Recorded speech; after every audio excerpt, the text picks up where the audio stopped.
الحمد لله رب العالمين والعاقبة للمتقين والصلاة والسلام على سيد الأنبياء والمرسلين أما بعد فأعوذ بالله من الشيطان الرجيم بسم الله الرحمن الرحيم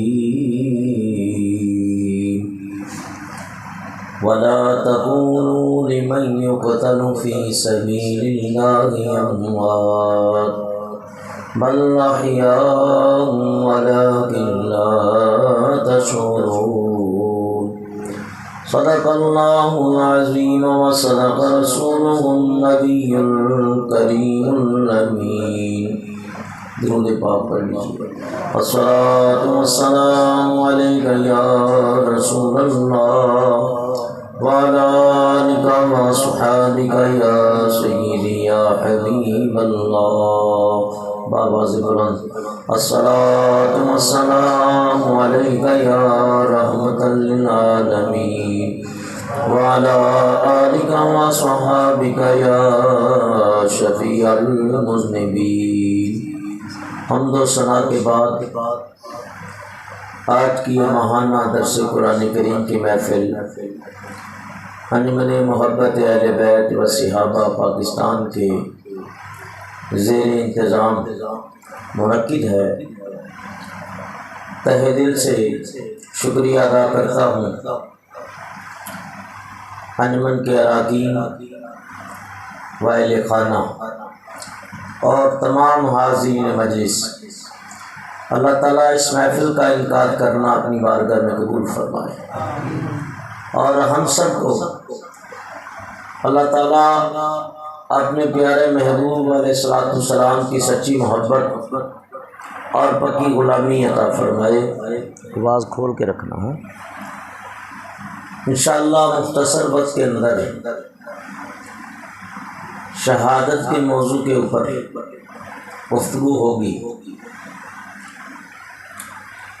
اللہ تبارک و تعالیٰ نے قرآن کریم کے اندر ارشاد فرمایا وَلَا تَقُولُوا لِمَن يُقْتَلُ فِي سَبِيلِ اللَّهِ أَمْوَاتٌ، جو لوگ بھی اللہ تعالیٰ کی راہ میں قتل ہو جاتے ہیں یا مار دیے جاتے ہیں انہیں مردہ مت کہو، بل احیاء ولکن لا تشعرون، بلکہ وہ زندہ ہیں اور تم ان کی زندگی کا شعور نہیں رکھتے۔ تو قرآن کریم کی آیت کریمہ سے یہ بات واضح ہو گئی کہ شہداء زندہ ہیں۔ 4 گروہ ہیں انعامی یافتہ، اور یہ جتنے گروہ ہیں یہ تمام اللہ تبارک و تعالیٰ نے انہیں وہ زندگی عطا فرمائی ہے کہ وہ اپنی قبروں کے اندر جانے کے بعد، مزاروں میں جانے کے بعد زندہ۔ اسی طرح فرمایا انبیاء یہ بھی اپنی قبروں میں، مزاروں میں زندہ۔ اسی طرح صدیقین، شہداء اور صالحین یہ بھی زندہ۔ تو اللہ تعالیٰ نے قرآن کریم کے اندر ارشاد فرمایا کہ انہیں مردہ نہ کہنا بلکہ وہ زندہ۔ عقل یہ کہتی ہے کہ جب انسان کے جسم سے روح نکل جاتی ہے تو جسم مردہ ہو جاتا ہے، ظاہری تو یہی نظر آتا ہے، لیکن فرمایا تم نے عقل کی بات نہیں ماننی بلکہ ہماری بات ماننی ہے، قرآن کا حکم ماننا کہ قرآن یہ کہتا ہے کہ وہ زندہ ہے۔ بلکہ دوسرے مقام پہ فرمایا وَلَا تَحْسَبَنَّ الَّذِينَ قُتِلُوا فِي سَبِيلِ اللَّهِ أَمْوَاتًا، جو اللہ تعالیٰ کی راہ میں قتل ہو جاتے ہیں انہیں مردہ گمان بھی نہ کرو، بَلْ أَحْيَاءٌ عِندَ رَبِّهِمْ يُرْزَقُونَ، وہ زندہ بھی ہیں اور اللہ کے ہاں رزق دیے جاتے ہیں۔ فَرِحِينَ بِمَا آتَاهُمُ اللَّهُ مِن فَضْلِهِ وَيَسْتَبْشِرُونَ، فرمایا اللہ نے جو انہیں عطا کیا ہے وہ اس کے اوپر بڑے ہی راضی ہے، بڑے ہی خوش ہیں۔ تو نبی پاک علیہ الصلوۃ والسلام فرماتے ہیں کہ شہید جیسے ہی جام شہادت نوش کرتا ہے، اس کے خون کا قطرہ ابھی زمین پہ گرنے نہیں پاتا کہ اللہ اس کی بخشش فرما دیتا ہے۔ جیسے اس کی روح جسم سے نکلتی ہے تو اللہ کے عرش کے نیچے نور کی قندیلیں ہیں، قندیلیں، یہ روحیں شہداء کی ان قندیلوں میں قرار پکڑتی ہیں۔ تو یہ بھی واضح ہو گیا کہ شہید کو اللہ نے بہت بڑا درجہ اور مقام عطا فرمایا ہے۔ شہادت آخری منزل گئی انسانی سعادت کی، شہادت آخری منزل گئی انسانی سعادت کی، بڑا خوش بخت ہے مل جائے جسے دولت شہادت کی، بڑا خوش بخت ہے مل جائے جسے دولت شہادت کی۔ نبی پاک علیہ الصلوۃ والسلام کی امت میں بہت سارے شہداء ہوئے۔ حضرت سیدنا صدیق اکبر، فاروق اعظم، عثمان غنی، علی مرتضیٰ شیر خدا رضی اللہ تعالیٰ عنہ، اس طرح غزوہ بدر، غزوہ خیبر، غزوہ احد و خندق میں بہت سارے شہداء ہوئے، لیکن امام علی مقام کی شہادت وہ شہادت ہے کہ اولین و آخرین میں اس کی مثال نہیں ملتی۔ آپ محرم میں محفلیں سنتے آ رہے ہیں اور سالہ سال سے یہ ذکر ہو رہا ہے کہ امام علی مقام وہ امام ہے کہ جن کے بارے میں اللہ کے محبوب علیہ الصلوۃ والسلام نے فرمایا حسین و منی وانا من الحسین، کہ حسین مجھ سے ہے اور میں حسین سے ہوں۔ فرمایا حسن مجھ سے ہے اور میں حسن سے ہوں۔ اللہ کے پیارے حبیب علیہ الصلوۃ والسلام، نبی پاک علیہ الصلوۃ والسلام اپنے نواسوں کو اپنے کندھوں پہ سوار کرایا کرتے اور ان کے لبوں اور رخساروں کو چما کرتے۔ ایک دن امام علی مقام نبی پاک علیہ الصلوۃ والسلام کی گود میں تھے، سرکار دو عالم اپنے نواسے کے گلے کو چوم رہے تھے، گلے کو۔ حضرت سیدہ فاطمہ عرض کرنے لگی ابا جان، لوگ اپنے نواسے نواسیوں پوتے پوتیوں کے لبوں اور رخساروں کو چومتے ہیں، آپ میرے بیٹے حسین کے گلے کو چومتے ہیں؟ تو آپ نے فرمایا بیٹی فاطمہ، ایک وقت ایسا آئے گا میرا یہی نواسا ہوگا اور میدان کربلا ہوگا، میرے ہی کلمہ پڑھنے والے، میرے ہی کلمہ گو میرے اس نواسے کو کربلا میں شہید کریں گے۔ کہ اج پیا مینوں وقت یاد آوے، جد ظالم ظلم کرے سن، اس میرے حسین دے گلے اتے کہ وہ تیر تلوار چلے سن۔ فاطمہ تو زاران کرنے لگی ابا جان کیا اس وقت آپ موجود نہیں ہوں گے؟ کیا میں موجود نہیں ہوں گی؟ کیا علی مرتضیٰ موجود نہیں ہوں گے؟ کیا میرا بیٹا حسن موجود نہیں ہوگا؟ تو آپ نے فرمایا بیٹی نہ تو ہویں گی نہ میں ہوں گا، نہ ہو شیشے خدا دا، نہ تو میں نہ میں ہوں نہ ہو شیر خدا دا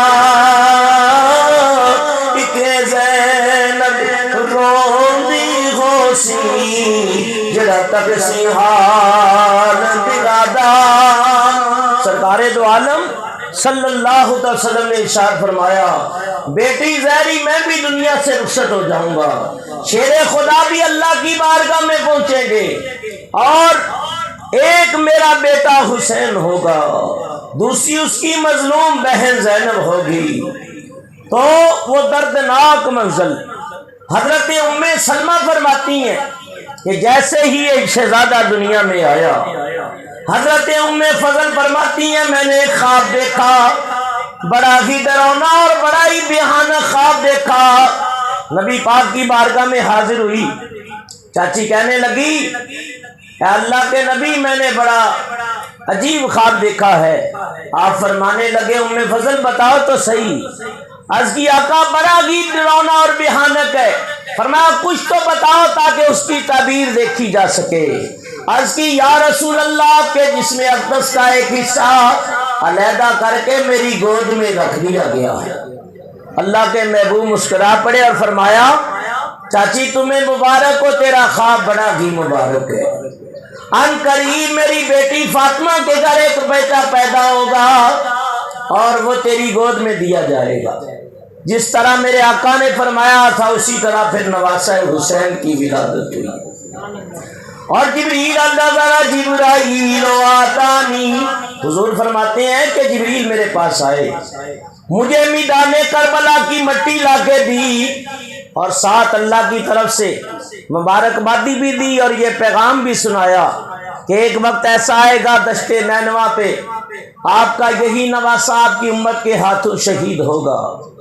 اور وہ مٹی لا کے دی، اللہ کے محبوب علیہ الصلوۃ والسلام ام سلمہ فرماتی ہیں حضور نے مجھے عطا کی، فرمایا ام سلمہ اس مٹی کو محفوظ کر لو۔ آپ فرماتی میں نے شیشی میں بند کر لی، اور ساتھ یہ بھی میرے آقا نے بتایا کہ جب حسین کربلا میں شہید ہوگا یہ مٹی خون بن جائے گی۔ تو یزید جب تخت نشین ہوا تو باپ کی موجودگی میں تو یہ چھپ چھپ کے فسق و فجور کرتا تھا، لیکن جب یہ تخت نشین ہوا تو تخت پر بیٹھتے ہی غرور و تکبر کا پتلا بن گیا۔ اور اللہ کے پیارے حبیب علیہ الصلوۃ والسلام امام حاکم نے المستدرک کے اندر لکھا کہ حضور نے فرمایا اول من یبدل سنتی فیقال له یزید، فرمایا بنو امیہ میں سے ایک شخص ہوگا جو سب سے پہلے میری سنت کو بدلے گا، وہ یزید ہے۔ اور حضرت ابو ہریرہ یہ دعا مانگتے تھے اللہم انی اعوذ بک من راس الستین و امارت الصبیان، یا اللہ مجھے 60 ہجری کا منہ نہ دکھانا بلکہ پہلے موت دے دینا، جبکہ موت مانگنا منع ہے۔ لیکن حضرت ابو ہریرہ نے سرکار دو عالم سے یہ سنا تھا کہ 60 ہجری میں ایسے لڑکوں کی نوجوانوں کی حکومت ہوگی جو دین سے آشنا نہیں ہوں گے۔ اور میں نے کتنی کتابیں، کوئی ایک دو کی بات نہیں کر رہا، کوئی 20-25 کتابیں پڑھی ہیں، ان سے یہی میں نے مطلب دیکھا ہے نکلتے ہوئے کہ یہ شرابی تھا اور جانوروں سے محبت اور بندر اس کے دربار میں ہوتے، سونے کی ٹوپیاں ان کے اوپر چڑھاتا، نمازیں نہیں پڑھتا تھا اور دن رات اس کے اندر برائیاں اس کا مشغلہ تھا۔ یہ جتنی کتابیں تقریباً اہل سنت کی بڑی بڑی مستند کتابوں کے اندر موجود ہے کہ اس کے کارنامے بڑے ہی سیاہ تھے۔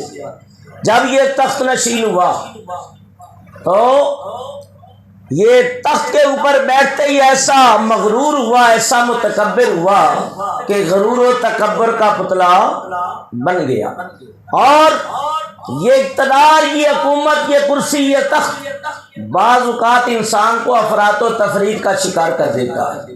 آپ نے سنا ہوگا فرعون پہلے بڑا غریب شخص تھا، لیکن جیسے ہی وہ بادشاہ بنا تو اس نے اپنے خدا ہونے کا اعلان کر دیا، کہنے لگا انا ربکم الاعلی، میں ہی تمہارا خدا ہوں، مجھے سجدہ کرو، میری پوجا و پرستش کرو۔ اور اگر میری پوجا پرستش نہیں کرو گے تو میں تمہیں قتل کروا دوں گا۔ تو اس نے ہزارہاں لوگ اسی طرح موت کے گھاٹ اتار دیے کہ جنہوں نے اس کو خدا ماننے سے، معبود ماننے سے انکار کر دیا۔ یزید کو بھی اپنے حالات کھٹکتے تھے، تو اس نے تخت پر بیٹھتے ہی حاکم مدینہ ولید بن عقبہ کو خط لکھا۔ عبداللہ بن عمر، عبداللہ بن عباس، عبداللہ بن زبیر امام علی مقام سے میری بیعت طلب کریں، اگر یہ کریں تو ٹھیک ہے ورنہ ان سے لڑا جائے۔ نبی پاک علیہ السلام کا فرمان تھا میرا حسین کربلا میں شہید ہوگا۔ امام علی مقام نے یزید کی بیعت سے انکار کر دیا، اور یہی آپ کے شایان شان تھا۔ دیکھیے اگر آپ بیعت کر لیتے جان بچ جاتی، خاندان مر جاتا، اور شاید دنیا کا مال بھی قدموں میں ڈھیر ہو جاتا، لیکن یاد رکھیے اسلام کا نظام درم برم ہو جاتا۔ امام علی مقام نے انکار کر کے یہ ثابت کر دیا حسین ہزارہ تکلیفیں برداشت کر سکتا ہے، یہاں تک کہ اپنی آنکھوں کے سامنے اپنے بھانجے بھتیجے اللہ کی راہ میں قربان کر سکتا ہے، اپنی جان اللہ تعالیٰ کی راہ میں قربان کر سکتا ہے، لیکن نانا کے دین کا نقشہ بگڑتے نہیں دیکھ سکتا۔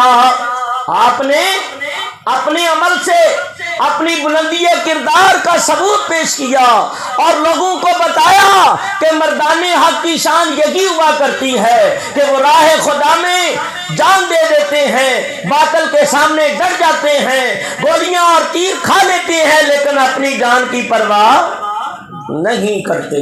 لو میاں حالات اس قسم کے ہو گئے کہ امام علی مقام کو وہ مدینہ چھوڑنا پڑا جس کے اندر ان کے نانا جان کا روزہ تھا۔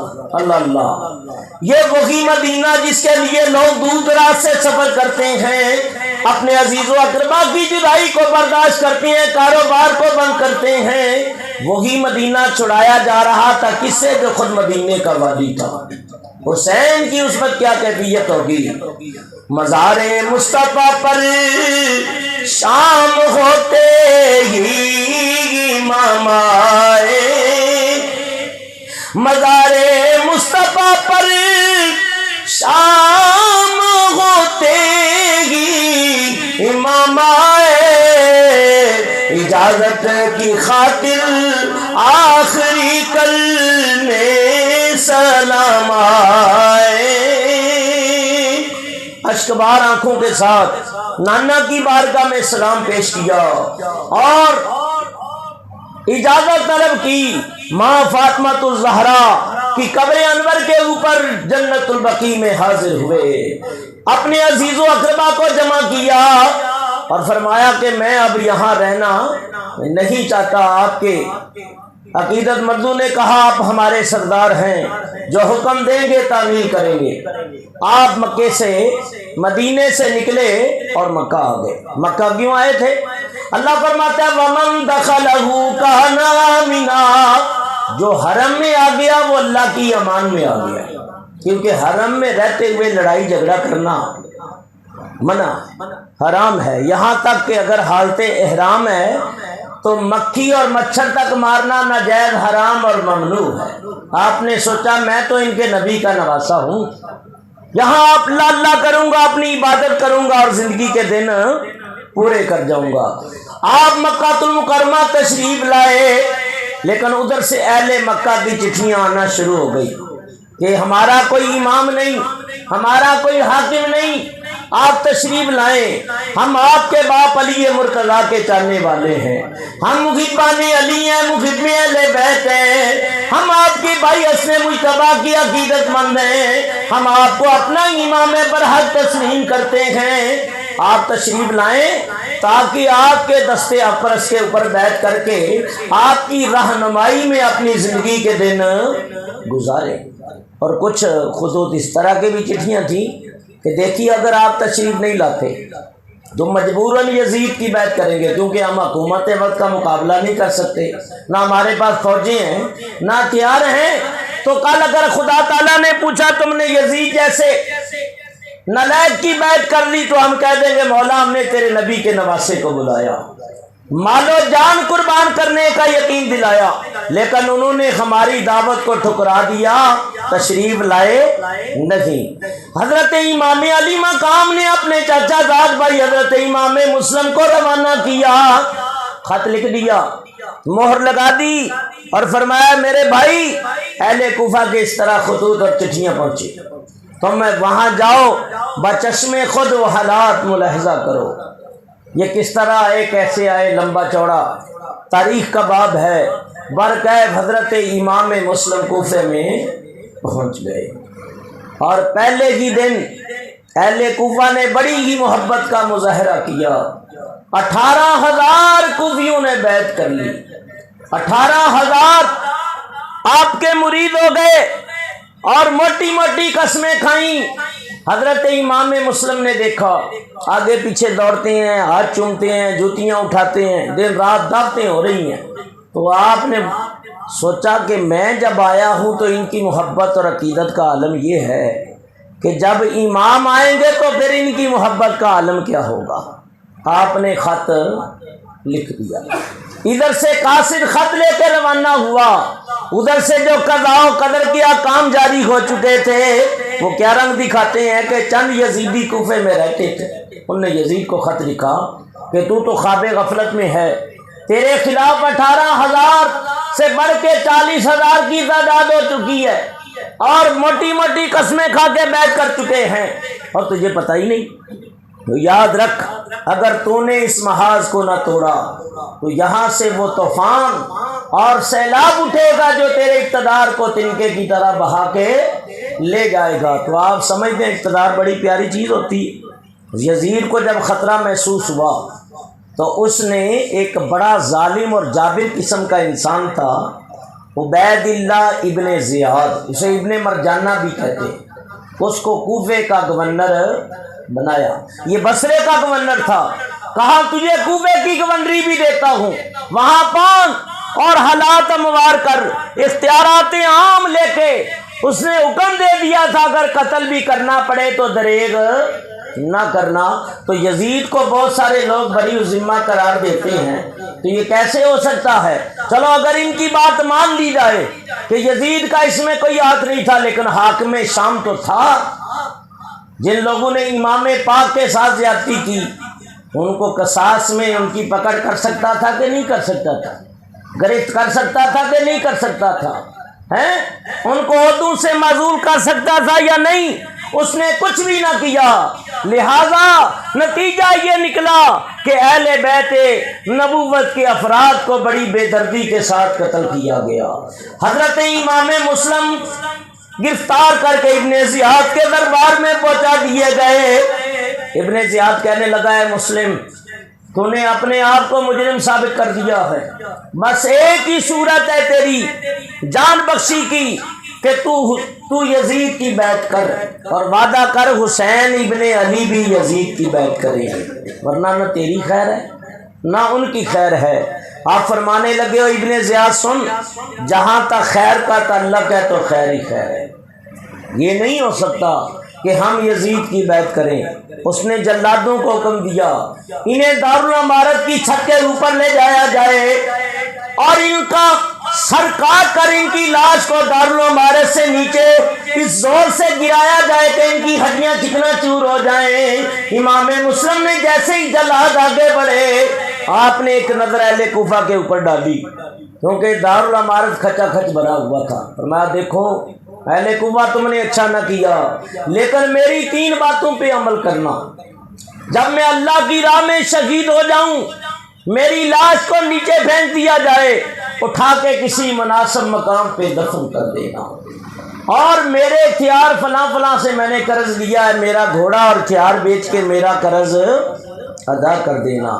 اگر تمہارے اندر ایمان کا ذرہ بھی باقی ہے، اہل بیت نبوت کی محبت کا کوئی ذرہ بھی تمہارے اندر موجود ہے، تو امام پاک کو خبر کر دو کہ وہ کوفہ تشریف نہ لائیں۔ تو ابن زیاد گور کے کہنے لگا خبردار مسلم کے ان احکامات پہ کوئی عمل نہ کرنے پائے۔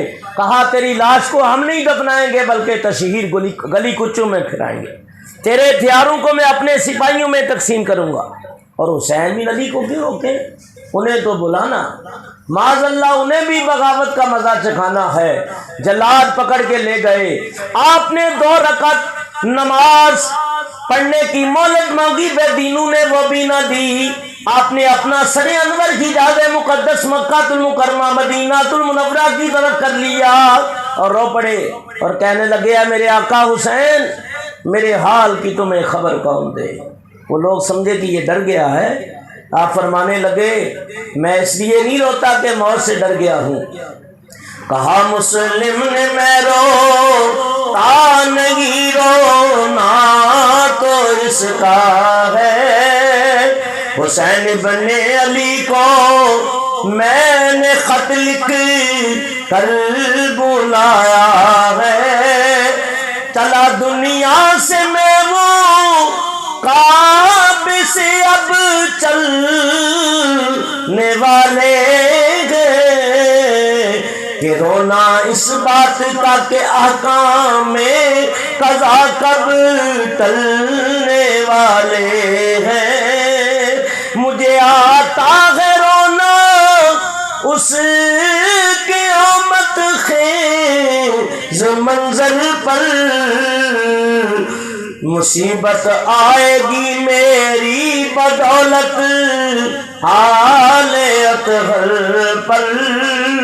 انہی تصورات میں تھے، انہی تخیلات میں تھے، اور ظالموں نے پکڑ کے نیچے گرایا، سر انور جسم سے جدا کر دیا گیا۔ جس دن حضرت امام مسلم کوفہ میں شہادت پاتے ہیں، اسی دن امام پاک مکہ سے روانہ ہو جاتے ہیں، کیونکہ خط مل چکا تھا کہ حالات تسلی بخش ہے۔ یہ 82 نفوس مقدسہ جس میں عورتیں بھی تھیں، بوڑھے بھی تھے، اور دودھ پیتے بچے بھی تھے، ننھی بچیاں بھی تھیں، اور جوان بھی تھے، اور سامان حرب بھی پورا نہیں رکھتے، کیونکہ آپ تو اہل کوفہ کی دعوت پہ آ رہے تھے۔ یہاں تک کہ راستے میں انہیں خبر مل گئی کہ حضرت امام مسلم شہید کر دیے گئے۔ تو یہ بھی حیران، ابھی سن رہے تھے 40,000 بیعت کر چکے ہیں، اور اب سن رہے ہیں کہ وہ شہید کر دیے گئے، تو ماجرا اور معاملہ کیا ہے؟ اتنی جلدی اتنا بڑا انقلاب کیسے برپا ہو گیا؟ تو انہوں نے سفر کو جاری رکھا۔ 2 منظر رہتا تھا کوفہ، حر بن یزید ریاحی 1000 کے لشکر کے ساتھ آپ کے سامنے آیا اور کہنے لگا امام میں آپ کو گرفتار کرتا ہوں۔ آپ نے فرمایا ہماری کوئی غلطی، کوئی قصور؟ کہا آپ نے حق میں وقت کے خلاف بغاوت کی ہے، لوگوں سے زبردستی بیعت لی ہے، محاذ قائم کیا ہے، امام پاک کے پاس جتنے خطوط آئے تھے وہ سارے حر کے سامنے ڈال دیے۔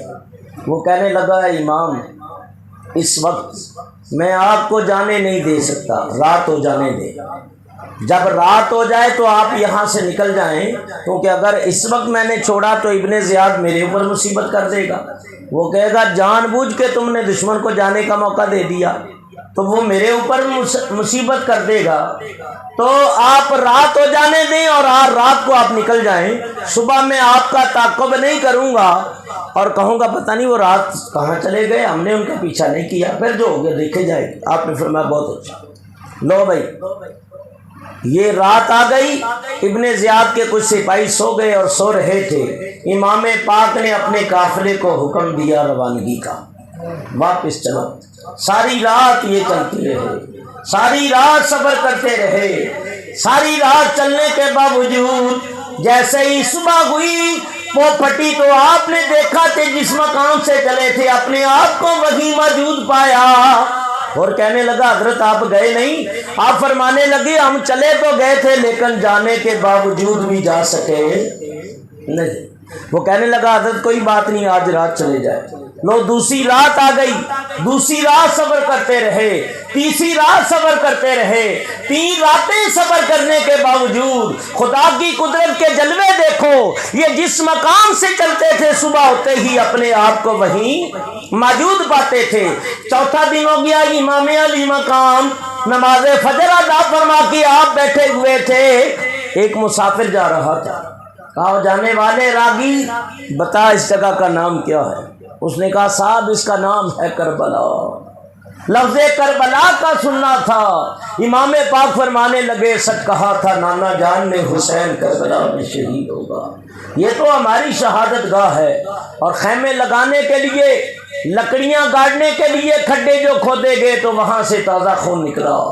حضرت سیدہ زینب کہنے لگی اے میری ماں جائے، اس خونی میدان سے نکلو، اس کو دیکھ کے میرے دل کے اوپر وحشت اور بربریت طاری ہو رہی ہے۔ لیکن امام علی مقام فرما رہے تھے بہن صبر کرو، یہ ہمارا امتحان کا مقام ہے، یہی وہ مقام ہے جو آل رسول کے خون سے کسی زمین کا ٹکڑا سیراب ہوگا، جہیں چمنے زہرا کے جنتی پھول کاٹ کاٹ کے خاک و خون میں ملائے جائیں گے۔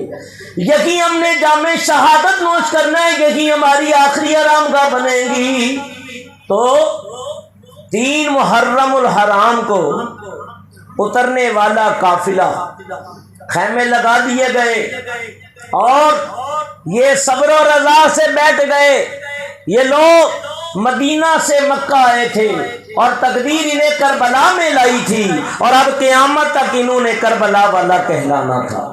7 محرم الحرام کو پانی بند کر دیا گیا، اور یہ ستم پہ ستم تھا۔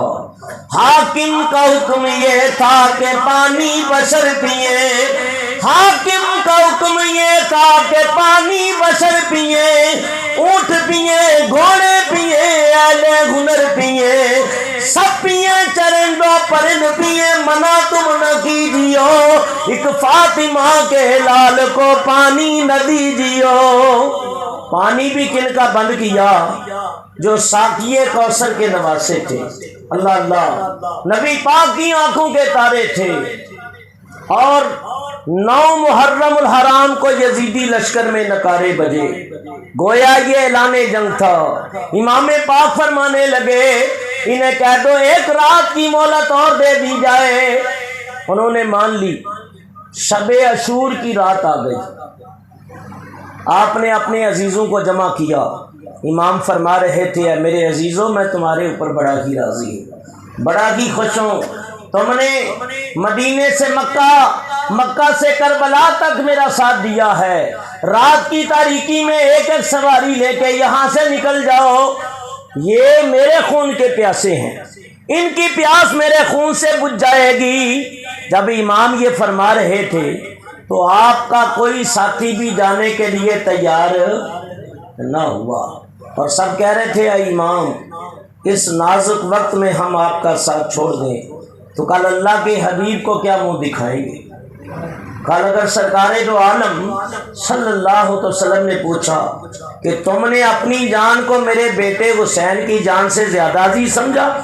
نہیں، ہم پروانہ وار اپنی جانیں آپ کے اوپر نثار کریں گے، ہم آپ کا ساتھ نہیں چھوڑیں گے۔ اگر ساتھ چھوڑتے ہیں تو آنے والی نسلیں ہمیں بزدلی کا تانا دیں گی۔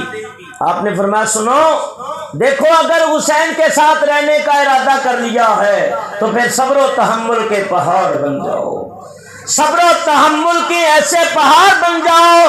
ظلم و جفا کی آندیاں چلو تو ظلم جفا کی کوئی آندھی بھی تمہارے پاؤں کو مزلزل نہ کر سکے۔ آپ نے فرمایا لو آخری رات ہے، جاؤ اپنے خیموں میں تھوڑی دیر آرام کر لو، نمازیں پڑھ لو، اللہ اللہ کر لو، اللہ کی حضور سجدے کر لو۔ اب آپ کی بارگاہ سے آپ کے ساتھی اٹھ کے اپنے اپنے خیموں میں آ گئے۔ قرآن کریم کا یہ عظیم قاری امام علی مقام امام حسین رضی اللہ تعالیٰ عنہ قرآن کریم کی تلاوت کرنے لگ جاتے ہیں۔ قرآن پڑھتے پڑھتے غنودگی طاری ہو جاتی ہے، اور یوں ہی آنکھ لگتی ہے تو قسمت جاگ اٹھتی ہے کہ خواب میں سرکار دو عالم تشریف لے آتے ہیں۔ نبی پاک علیہ السلام خواب میں آ کے اپنے نواسے کو اپنی گود میں لے لیتے ہیں، اور سرکار دو عالم فرما رہے ہیں بیٹا حسین میں تیرے حال سے بے خبر نہیں، یہ جتنے تیروں تلوار لیے، نیزے بالے لیے، تیروں کمان لیے تیرے مقابلے میں آئے ہیں، بیٹا یہ سارے میری شفاعت سے محروم کر دیے گئے۔ اور اللہ کی ابھی دعا کریں اللہم آتی حسین صبرا و اجرا، یا اللہ میرے بیٹے حسین کو صبر اجر عظیم عطا فرما۔ ظلم و جفا کی آندیاں جو چلیں تو ظلم و جفا کی کوئی آندھی بھی اس کے پاؤں کو متزلزل نہ کر سکے۔ سرکار دو عالم آپ کے سینے کو صبر کا خزینہ بنا کر واپس تشریف لے گئے. صبح ہو گئی، نماز فجر پڑھ لی گئی، امام پاک دعا کر رہے تھے، آپ کے ساتھی آمین آمین کہہ رہے تھے. یا اللہ اپنی راہ میں ثابت قدمی عطا فرما، مولا شہادت کی موت عطا فرما. یا اللہ ہمارا امتحان ہے، باطل سے مقابلہ ہے، مولا غیب سے ہماری مدد و دستگیری فرما. یہ شہزادے جو اللہ کی رضا پہ راضی، 3 دن کے بھوکے اور پیاسے، یہ شہزادے بیٹھے ہوئے تھے. ادھر سے ظلم و جفا کی آندیاں اٹھیں، یزیدی لشکر میں نعرے بجے، وہ خیموں کا چکر لگاتے ہوئے آئے، غرور و تکبر کا مظاہرہ کرتے ہوئے آئے اور جارحانہ قدم اٹھا دیا. چند تیر بھی امام علی مقام کے خیموں کی طرف پھینک دیے، گویا یہ اعلان جنگ تھا. اب امام سے آپ کے ساتھی آپ سے اجازت طلب کرنے لگے اور ایک ایک کر کے اللہ کی راہ میں قربان ہونے لگے. امام علی مقام کا ایک ایک ساتھی ان کے 10 بندوں کے اوپر بھی غالب تھا. صدموں سے چور چور، بھوک اور پیاس سے پریشان، لیکن اس حالت کے اندر بھی امام پاک کا ایک ایک سپاہی ان کے 10 افراد کے اوپر غالب تھا. مقابلہ بڑے زور کا شروع ہو گیا اور امام پاک نے اپنے 50 ساتھیوں کے سینوں میں تیر پیوست ہوتے ہوئے دیکھے. 50 کو اللہ کی راہ میں قربان ہوتے ہوئے دیکھا، اور لیکن وہ صبر و رضا کا مجسمہ سب کچھ دیکھ رہا تھا اور کہہ رہا تھا اللہم رضیت بقضائک، مولا تیری قضا اسی طرح ہے، تیری رضا اسی طرح ہے تو حسین بھی اس کے اوپر راضی ہے. جب 50 جام شہادت نوش کر گئے تو امام پاک یزیدی لشکر کے سامنے گئے. فرمایا ہے کوئی اس نازک وقت میں آل رسول کی مدد کرنے والا؟ ہے کوئی اولاد رسول کے ساتھ تعاون کرنے والا؟ اولاد رسول کے اوپر ترس کھا کے ان کی مدد کرنے والا؟ جب امام نے یہ فرمایا تو غور بن یزید ریاحی اپنے گھوڑے پہ مضطرب ہوا. اس کا بھائی کہنے لگا بھائی کیا بات ہے؟ میں نے بڑے بڑے مارکوں میں دیکھا ہے لیکن اس طرح بے چینی اور بے تابی کا اظہار کرتے ہوئے نہیں دیکھا. وہ کہنے لگا بھائی کیا بتاؤں، میرے ایک طرف دوزخ ہے اور ایک طرف جنت ہے. ایک طاقت ہے جو مجھے دوزخ کی طرف کھینچ رہی ہے اور ایک قوت ہے جو مجھے جنت کی طرف کھینچ رہی ہے. یہ کہتے ہوئے گھوڑے کو ایڑیاں مارتے ہوئے نکلے کہ کہتے ہوئے نکلے ہو سکے تو جنت ہی میں جانا چاہیے. یہ نعرہ حرکتا جس وقت فوج شام سے نکلا کہ دیکھو یوں جہنم سے نکلتے ہیں خدا والے، کہ دیکھو یوں جہنم سے، مل کے پڑھیں کہ دیکھو یوں جہنم سے نکلتے ہیں خدا والے. ہزاروں میں 72 تن تھے تسلیم و رضا والے، حقیقت میں خدا ان کا تھا اور یہ تھے خدا والے. کسی نے جب وطن پوچھا تو یوں حضرت نے فرمایا، کسی نے جب وطن پوچھا تو یوں حضرت نے فرمایا، مدینے والے کہلاتے تھے اب ہیں کربلا والے، مدینے والے کہلاتے تھے اب ہیں کربلا والے. اور حسین ابن علی کی کیا مدد کر سکتا تھا کوئی؟ حسین ابن علی کی کیا مدد کر سکتا تھا کوئی؟ وہ خود مشکل کشا تھے اور تھے مشکل کشا والے. اور دوائے درد سیاں 5 تن کے در سے ملتی ہے، دوائے درد سیاں 5 تن کے در سے ملتی ہے، زمانے میں یہی مشہور ہے دارو شفا والے. تو ہر یزیدی لشکر سے نکلا، امام علی مقام کی بارگاہ میں پہنچا۔ اصل بات یہ تھی ایک آدمی کے آنے سے کوئی فوج میں اضافہ نہیں ہو جاتا، لیکن امام پاک کی حقیقت بھی نگاہوں نے دیکھا، ہے تو نیک بخت لیکن کھڑا ہے بدبختوں میں کھڑا ہے۔ تو آپ نے سوچا کہ میں جا کے پکارتا تو میری پکار سبب بن جائے گی، اور جب میری پکار ہوگی سبب بنے گی تو مسبب خود ہی ہو جائے گا۔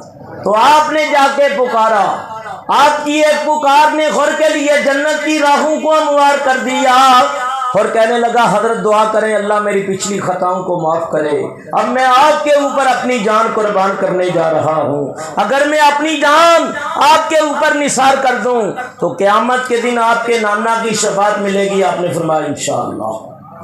حضرت خور گھوڑے کے اوپر سوار ہوئے، عمر بن سعد کہنے لگا دیکھو یہ تمہاری فوجوں کا سپہ سالار ہے، یہ ہمارے دشمن سے مل گیا ہے، چاروں طرف سے حملہ کرو۔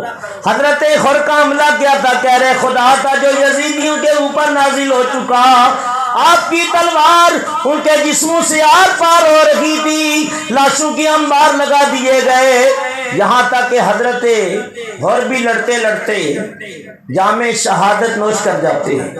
امام علی مقام کے خاص بھانجے بچے تھے، بھائی بچے تھے، بھتیجے بچے تھے اور بیٹے بچے تھے، یہاں تک کہ اب امام علی مقام کے سامنے اب آپ کے حقیقی بھائی کھڑے تھے، ایک کا نام ابو بکر، ایک کا نام عمر، ایک کا نام عثمان۔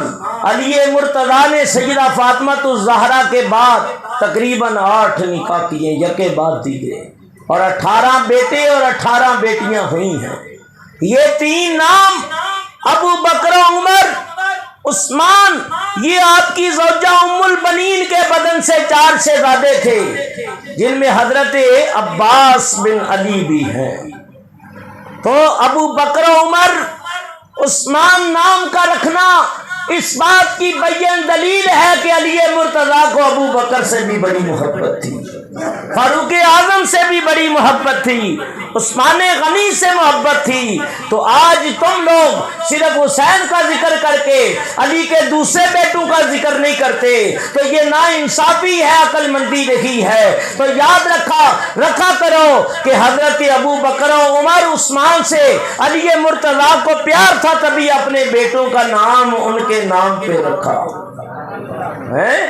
تو جو صحابہ کو برا بلا کہتا ہے، ان کی شان میں بے ادبیاں گستاخیاں کرتا ہے، ان سے ہمارا کوئی تعلق نہیں، نہ علی کا تعلق ہے۔ فرمایا علی کا تعلق چاہتے ہو تو ابو بکر سے پیار کرنا پڑے گا، عمر سے پیار کرنا پڑے گا، عثمان غنی سے پیار کرنا پڑے گا۔ حضرت امام علی مقام نے اپنے حقیقی بھائیوں کو سینے سے لگایا، علی مرتضیٰ کے جگر پارے میدان کربلا میں ہدایت کے تارے بن کے چمکے، شیر خدا کے فرزندوں نے اپنی شجاعت اور بہادری کے وہ جوہر دکھائے کہ کربلا کے ذرے آج بھی یاد رکھتے ہیں۔ ان شہزادوں نے یہ ثابت کر دیا کہ ہمارے بازوؤں میں علی مرتضیٰ کی قوت و طاقت کام کر رہی ہے، یہاں تک کہ یہ بھی جام شہادت نوش کرتے ہیں۔ اب امام علی مقام کے سامنے آپ کا وہ شہزادہ جو 6 مہینے کا شیر خوار ہے، حضرت علی اصغر ہے۔ حضرت باب کہنے لگی حسین دیکھو یہ بچہ روتا ہے تو اس سے رویا نہیں جاتا، شدت پیاس سے اس کی زبان بہر آ گئی ہے، اور شاید ان کو پتہ نہ ہو ہمارے ساتھ شیر خوار بچے بھی ہیں، کیونکہ بچوں کے اوپر کافروں کو بھی ترس آ جاتا ہے۔ آپ نے فرمایا مجھے ان سے کوئی توقع نہیں، لیکن تم کہتی ہو تو میں لے جاتا ہوں۔ یہاں تک کہ امام علی مقام اپنے 6 ماہ کے علی اصغر کو لے کے یزیدی لشکر کے سامنے گئے اور فرمانے لگے دیکھو تمہاری دشمنی میرے ساتھ ہے، یہ میرا 6 ماہ کا شہزادہ ہے علی اصغر، وہ ظالموں اسے تو چند گھونٹ پانی کے دے دو، اور میرے ہاتھ میں نہ دو بلکہ اپنے ہاتھ سے اس کے حلق میں ٹپکا دو، یہ پانی پی کے اس قابل نہیں ہو جائے گا کہ تلوار پکڑ کے تمہارا مقابلہ کرنے لگے۔ حرملہ بن کاہل بدبخت نے کمان پہ تیر چڑھایا ہوا تھا، علی اصغر کا نشانہ لے کے چھوڑا، ننھی سی جان امام علی مقام کی گود میں اس نے اچھالا سا لیا، تیر اس کے حلق میں پیوست ہو گیا، امام علی مقام نے تیر نکالا، خون کا فوارہ نکلا، اور آپ نے آسمان کی طرف نظر کی اور کہنے لگے اللہم انی اشہدک علی ھذا القوم، مولا قوم جو ظلم و ستم کر رہی ہے اس کے اوپر میں تجھے ہی گواہ بناتا ہوں۔ آپ علی اصغر کی لاش کو اٹھا کے لائے، فرمایا لو اب تیرا بیٹا شدت پیاس سے روئے گا نہیں، بے تابی کا اظہار نہیں کرے گا، اب جنت الفردوس میں پہنچ گیا، بے کوثر کے جام پی رہا ہے۔ اب امام پاک کے سامنے آپ کا وہ فرزند کھڑا تھا جو سر سے لے کے پاؤں تک تصویر مصطفیٰ تھا، ہم شکل مصطفیٰ تھے، یہ علی اکبر تھا، حضرت امام علی مقام۔ آپ فرمانے لگے بیٹا تمہیں کس منہ سے اجازت دوں، بیٹا تو ہو بہو نانا کی تصویر ہے، میرے نانا کا نقشہ ہے، تمہیں دیکھتے ہیں تو نانا کی صورت یاد آ جاتی ہے۔ لیکن علی اکبر کہہ رہے تھے ابا میں بھی کسی سے پیچھے نہیں جاؤں، میں بھی وہاں چلا جاؤں گا جہاں دوسرے میرے بھائی چلے گئے، میرے چاچا چلے گئے، میرے بھائی قاسم چلے گئے، اونا محمد چلے گئے، اور میں بھی جنت الفردوس میں پہنچ کے آب کوثر کے جام پینے کے لیے بڑا ہی بے قرار ہوں۔ امام پاک نے رخصت کیا، 18 سال کا نوجوان، یہ کون جا رہا تھا؟ یہ علی اکبر جا رہا تھا۔ یہ حسین سے پوچھو جس کی جان جا رہی تھی، یہ چمن زہرا کے باغ کی کلی جا رہی تھی، کلی میدان کربلا میں یزیدی لشکر کے سامنے گئے اور پکارے انا علی ابن الحسین ابن علی نحن اہل البیت اولاد النبی، علی اکبر میرا نام ہے، حسین کا لخت جگر ہوں، آپ نے نبی کی اولاد کو قتل کرنے والوں، چمن زہرا کے باغ کی کلیوں کو کاٹ کاٹ کے خاک و خون میں ملانے والوں، میرے خون سے بھی اپنے ہاتھوں کو رنگین کرو، کیا دیکھتے ہو اب پیچھے کوئی نہیں بچا، آؤ مجھے بھی قتل کرو۔ علی اکبر جب یہ کہہ رہے تھے تو کسی کو ہمت نہ ہوئی کہ اس نوجوان کا مقابلہ کرے۔ عمر بن سعد کہنے لگا بزدلو تمہیں کیا ہو گیا، یہ ایک نوجوان ہے، اسے بھی قتل کر دو، جو اسے قتل کرے گا اسے موصل کی حکومت دوں گا۔ ہے کوئی موصل کی گورنری حاصل کرنے والا، موصل کے تخت کے اوپر بیٹھ کے حکومت کرنے والا؟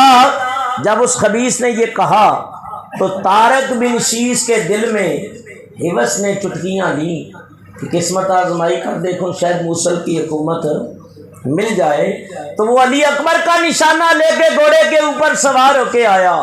آپ بڑی مضبوط چٹان کی طرح کھڑے تھے، جیسے گھوڑا قریب آیا آپ بڑی پھرتی سے ایک طرف ہٹ گئے اور اس کا وار خالی گیا، یوں ہی اس کا وار جیسے ہی خالی گیا امام علی اکبر نے نشانہ لے کے گھوڑا دوڑا دیا، اس کا سر جسم سے جدا کر دیا۔ اس کا بیٹا عمر بن طارق غصہ کھا کے آیا، علی اکبر نے اس کو بھی خاک و خون میں تڑپا دیا۔ اس کا دوسرا بیٹا طلحہ بن طارق غصہ کھا کے آیا، اس کی تلوار بھی بلند ہوئی، علی اکبر کی تلوار بھی بلند ہوئی، تو دیکھنے والی آنکھیں دیکھ رہی تھی کہ اس بدبخت کی لاش بھی زمین پہ تڑپ رہی تھی۔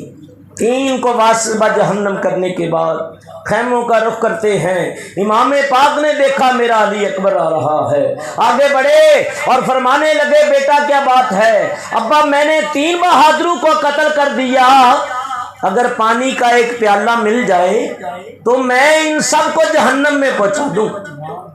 پیاس نے بڑا ستایا ہے، میرے اعصاب جواب دیتے جا رہے ہیں اور میرے سانس بھی آسانی سے نہیں آ رہے، لیکن امام فرمانے لگے بیٹا اب تو جنت الفردوس میں پہنچ گئی، آب کوثر کے جام ملے، لیکن آئے ہو تو قریب آؤ، قریب آؤ۔ علی اکبر قریب گئے، امام علی مقام نے فرمایا منہ کھول دو۔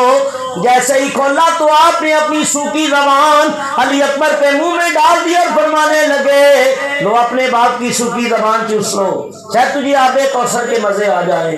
پھر حقیقت علی اکبر کو تسکین ہوئی۔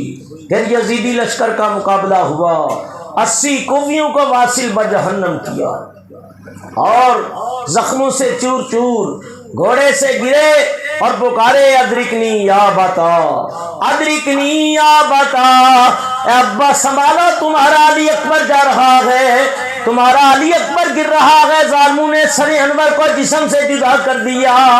علی اکبر کی شہادت کے بعد مخدرات عصمت و طہارت کو بڑا صدمہ پہنچا۔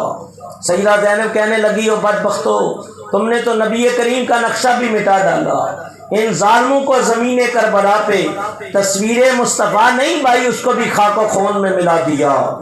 اے جان فاطمہ میرا پیارا کدھر گیا، اے جان فاطمہ میرا پیارا کدھر گیا، اماں کی زندگی کا سہارا کدھر گیا، وہ 3 دن کی پیاس کا مارا کدھر گیا، آل نبی کی آنکھ کا تارا کہاں گیا، آل نبی کی آنکھ کا تارا کہاں گیا، روتی ہوں اپنے سروے سگی قدر کو دیکھ لوں، ایک بار پھر شبیر محمد کو دیکھ لوں، ایک بار پھر شبیر محمد کو دیکھ لوں۔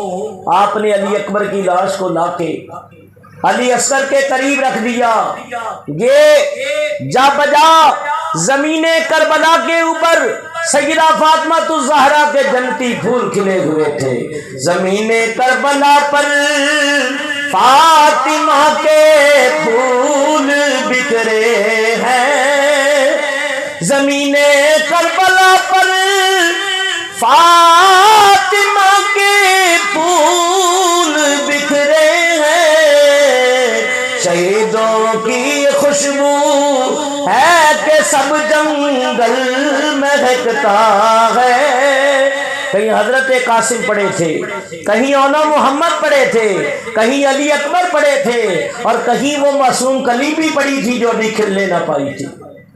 اب امام پاک نے جانے کا ارادہ کیا، آپ کے سامنے آپ کا شہزادہ بیمار سجاد زین العابدین عرض کرنے لگے بابا مجھے اجازت دیں۔ فرمایا زین العابدین بیٹا جاؤ خیموں میں آرام کرو، تم سے حسین کی نسل کا سلسلہ چلے گا بیٹا، قیامت تک سید اسی چلیں گے۔ میں دعا کرتا ہوں اللہ تعالیٰ تمہیں عمر دراز بالخیر عطا فرمائے، اور جب مصیبتوں اور تکلیفوں کے بعد مدینہ پاک جانا نصیب ہو جائے تو نانا مصطفیٰ کے روزے پہ حسین کا آخری سلام پیش کر دینا۔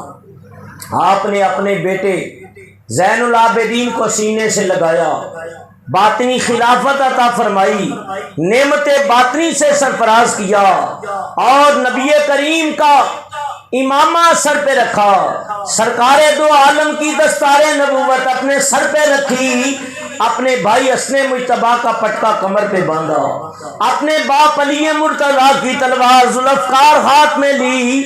یہ کربلا کا سلطان، یہ شہنشاہ کربلا، یہ سیدہ فاطمہ الزہرا کا آفتاب اب یزیدی بادلوں میں روپوش ہونے جا رہا تھا۔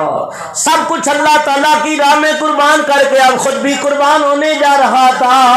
آپ نے عزم صمیم کر لیا تھا، ایک ایک کو تسلی دے رہے تھے اور کہہ رہے تھے میرے جانے کے بعد کوئی جملہ بھی ایسا نہ کرنا، منہ سے نہ نکالنا، بے صبری کا مظاہرہ نہ کرنا، منہ پہ تماچے نہ مارنا، بال نہ نوچنا، واویلا نہ کرنا، جزا و فضا نہ کرنا، بلکہ صبر کرنا، اللہ کی رضا کے اوپر راضی رہنا، اور اللہ صابرین کے ساتھ ہے۔ سیدہ زینب نے دیکھا کہ میرے بھائی نے سب کو سوار کرایا ہے، اب اسے کوئی سوار کرانے والا نہیں، تو وہ خیمے سے نکلی۔ یہاں کسی شاعر نے بڑی پیاری ترجمانی کی ہے، شاعر کہتا ہے کہ جدوں میرا نبی نو ہویا کہ جبریل براق لے آیا،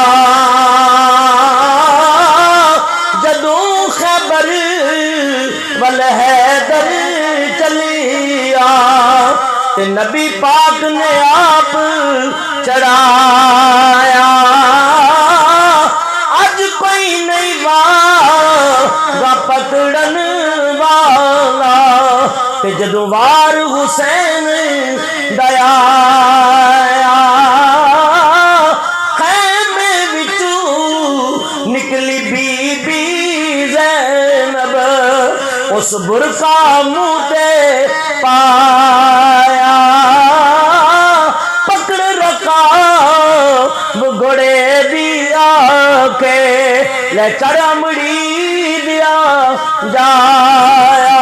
او میری ماں جائے، تم نے سب کو سوار کرایا، اب تجھے کوئی سوار کرانے والا نہیں، اب تجھے تیری مظلوم بہن زینب سوار کراتی ہے، چڑھو چڑھو گھوڑے کے اوپر سوار ہو۔ امام پاک سوار ہوئے، حضرت سیدہ زینب کہنے لگی اے میری ماں جائے، تیرا امتحان ختم ہو رہا ہے، ہمارا امتحان شروع ہو رہا ہے، تم آخری وقت ہمارے لیے دعا کر دو، ہمیں کن ظالموں کے حوالے کر کے جا رہے ہو، یہ اگلی شکی بدبخت درندے ہمارے ساتھ کیا سلوک کریں گے؟ آپ فرما رہے تھے بہن صبر کرو، تم نبی کی اہل بیت ہو، اللہ تمہاری عزت و عصمت کا محافظ ہے، تمہارے ناموس کا محافظ ہے، لیکن اس وقت بے کسی اور بے بسی کی انتہا ہو چکی تھی۔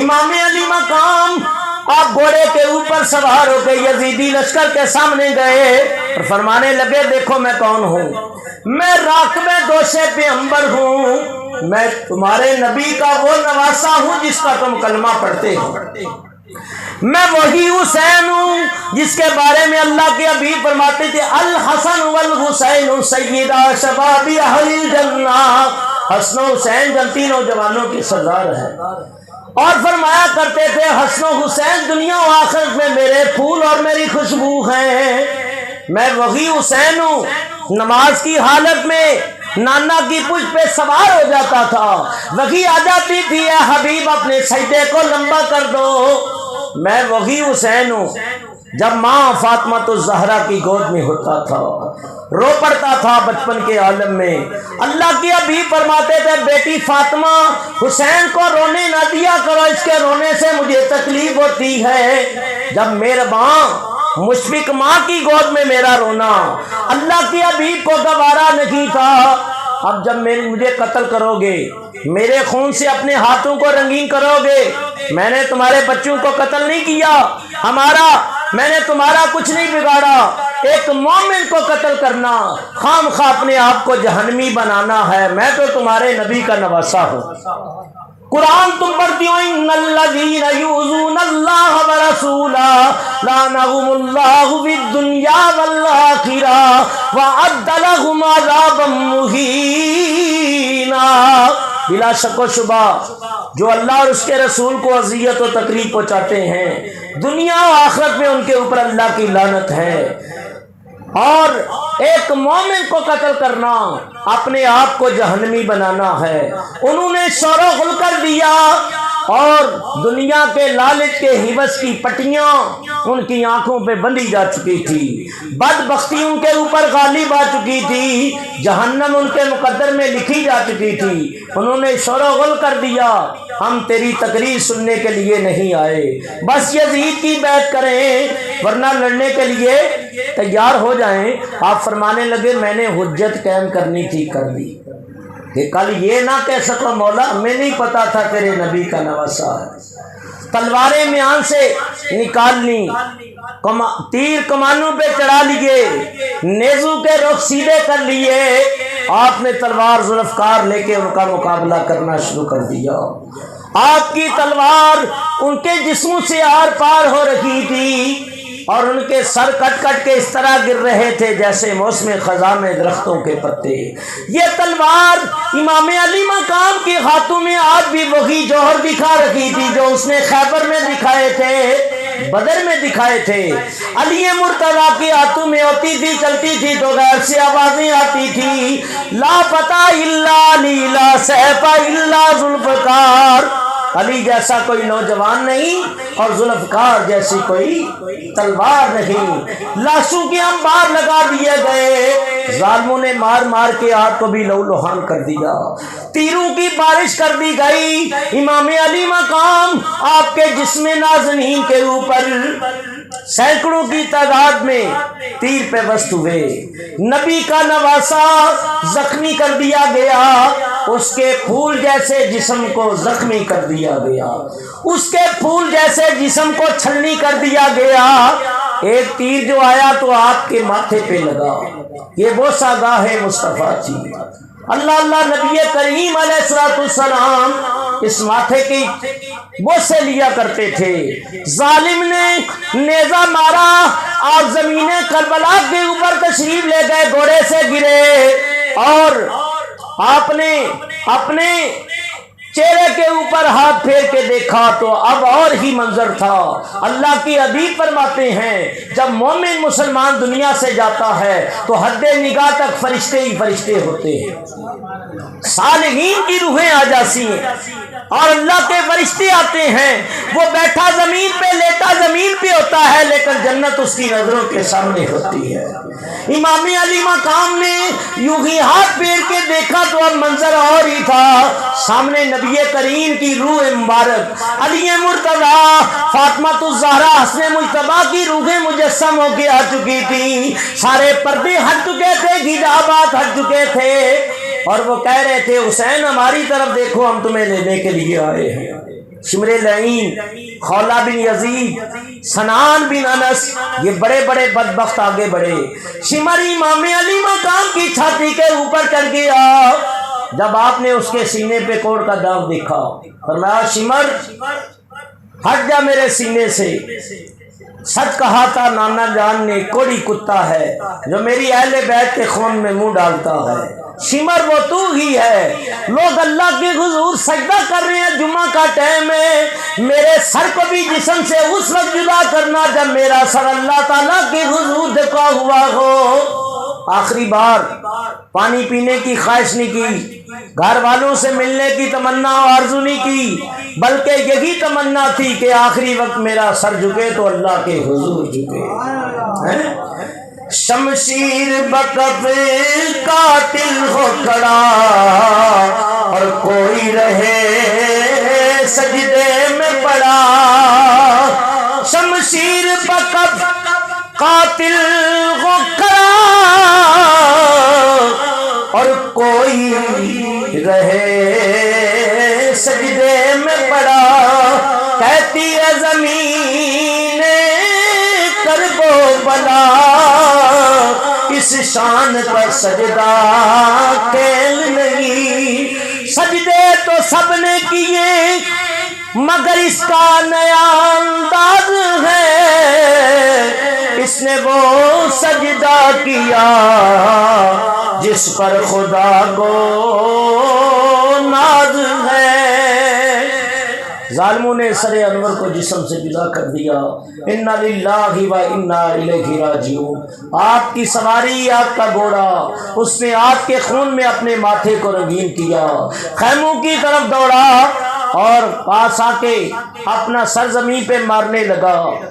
حضرت سیدہ زینب کہنے لگی شہربانو سکینہ کو سنبھالو، شاید اس کے ابا آئے ہیں۔ نکل کے دیکھا تو گھوڑے کی زین خالی تھی اور ماتھا خون سے رنگین تھا۔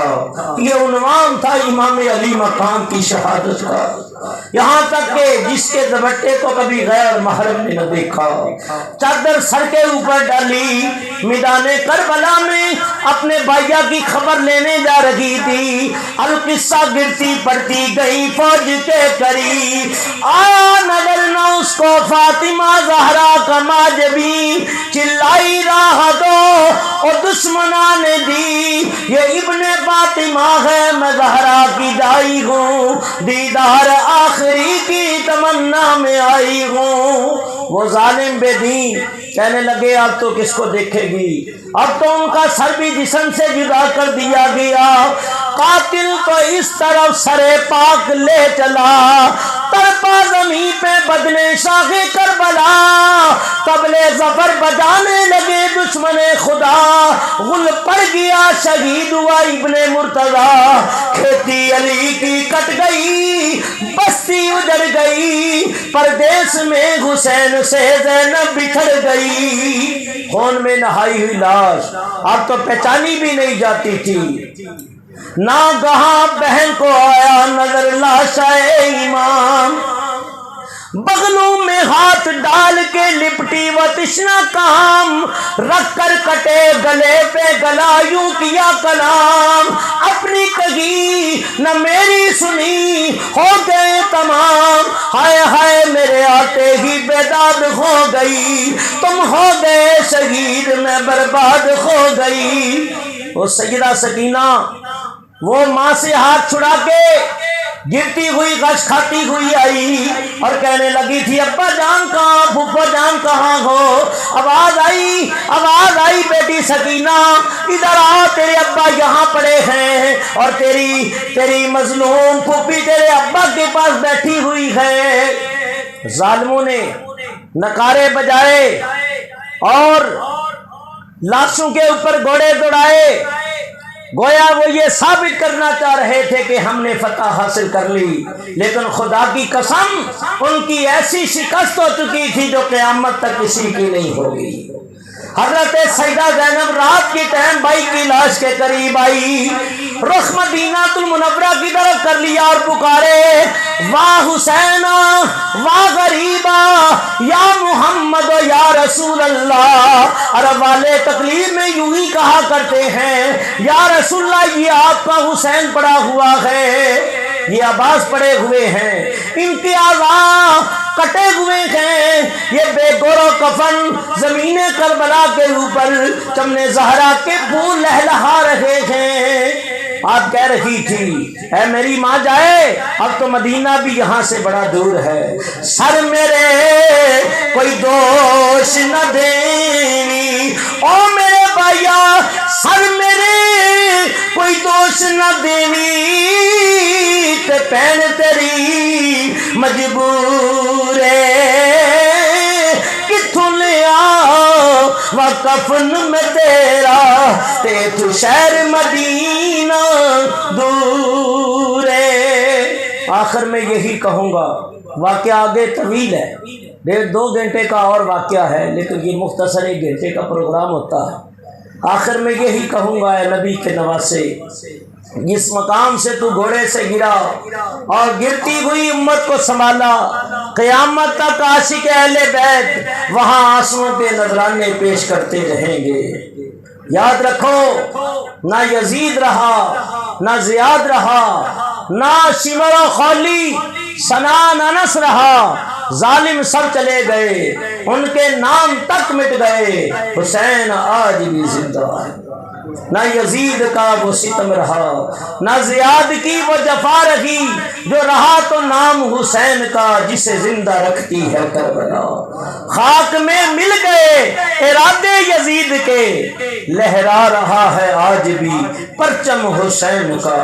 قتل حسین اصل میں مرگ یزید ہے، اسلام زندہ ہوتا ہے ہر کربلا کے بعد۔ دعا ہے اللہ تعالیٰ آج کا یہ بیان کرنا اپنی بارگاہ میں قبول و منظور فرمائے، اور اسد بھائی نے اگر کچھ باتیں کرنی ہیں تو تشریف لے آئے، اپنے خیالات کا اظہار کریں۔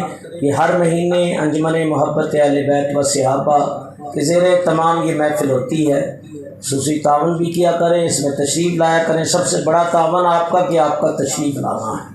اس محفل کے اندر دور و نزدیک سے آنے والے ہر عاشق اہل بیت کی اللہ حاضری قبول و منظور فرمائے، اور ہمارے شبیر بھائی اللہ تعالیٰ ان کے والد کو صحت و تندرستی عطا فرمائے، اور ظہیر بھائی بڑے بھائی بشیر بھائی کی اہلیہ کا انتقال ہوا، انشاءاللہ دعا کریں گے اللہ تعالیٰ مرحومہ کی بخشش و مغفرت فرمائے اور جنت الفردوس میں اللہ مقام عطا فرمائے، اہل خانہ کو اللہ صبر اجر عظیم عطا فرمائے۔ وما علینا الا البلاغ المبین۔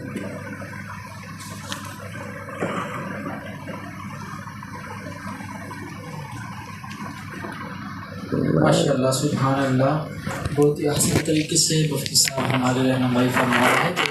مولا کریم سے دعا کرتا ہوں کہ رب العالمین ان کے علم میں، ان کی عمر میں مزید ترقیاں عطا فرمائے اور ان کا سایہ ہم سب کے سروں پر تادیر و قائم فرمائے۔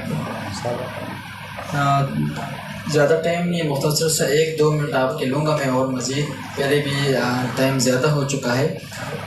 کچھ گزارشات کرنی تھی آپ کی بارگاہ میں۔ جیسا کہ آپ سب کے علم میں ہے کہ مفتی صاحب نے اور میں نے مل کے ایک چھوٹی سی انجمن کی بنیاد رکھی تھی، انجمن محبت اہل بیت و صحابہ۔ اس کا مقصد اور اس کی جو مقاصد میں شامل تھا وہ سب سے پہلا ہم یہ تھا کہ ہم نے درس قرآن کی تعلیم کو عام کرنا ہے۔ الحمدللہ ہماری انجمن کو تقریباً 3 سال ہو چکے ہیں اور یہ 4تھا سال تقریباً میرے لحاظ سے رواں دواں ہے، اور الحمدللہ ان سالوں میں ہم درس قرآن کے پروگرام کرتے آ رہے ہیں۔ اور الحمدللہ ہمارا یہ مشن ہے، ہمارا یہ ارادہ ہے کہ انشاءاللہ درس قرآن کے ساتھ ساتھ درس حدیث کا جو سلسلہ ہے وہ بھی جاری کریں۔ تو اس کے لیے ہمیں اور بالخصوص مجھے، مفتی صاحب کو، آپ سب کے تعاون کیا درکار ہے کہ آپ کا تعاون یہ ہمیں چاہیے کہ ہمارا جب پروگرام ہو اس میں آپ نے خود بھی آنا ہے اور دعوت دے کے اپنے ساتھیوں کو، اپنے بھائیوں کو، اپنے پڑوسیوں کو بھی ساتھ لے کے آنا ہے کہ یہاں اگر کسی کا بیڑا پار ہو گیا، کسی نے کوئی نیک بات سن کے اس کے اوپر عمل کر لیا، گویا اس کو تو ثواب ملے گا، اس کے ساتھ ساتھ آپ کو بھی ثواب ملے گا، کیونکہ آپ اس بندے کو لانے کا ذریعہ بنے ہیں۔ تو کوشش کیا کریں جب بھی پروگرام میں آئیں، خود تو آ رہے ہیں اور ساتھ میں دعوت دے کے 1-2 دوستوں کو، 1-2 کزنوں کو، 1-2 پڑوسیوں کو آپ ساتھ لے کے آئیں، اور اس کے علاوہ جو بھی آپ مالی تعاون کرنا چاہیں وہ بھی آپ تعاون کر سکتے ہیں۔